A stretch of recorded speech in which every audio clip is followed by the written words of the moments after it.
Hello everyone, welcome to our channel Shaem TechBD. What types of RAM support my motherboard?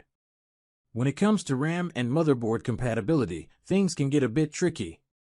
The first thing you need to check is the type of RAM that your motherboard supports. DDR3, DDR4, and DDR5 are some of the most common types of RAM available in the market today, and each of them has its unique set of features and specifications. Another factor to consider is the speed of the RAM. The speed of the RAM is measured in megahertz, and it is essential to ensure that the RAM you choose is compatible with your motherboard's maximum supported speed. It's worth noting that some motherboards support different RAM speeds for different slots, so you should be aware of this when making your purchase. Moreover, you also need to look at the number of RAM slots available on your motherboard. Some motherboards have 2 slots, while others have 4 or more. This information is crucial when deciding on the amount of RAM you want to install on your system.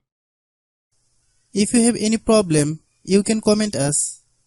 I have a request, if you are new to channel, please subscribe and stay with us.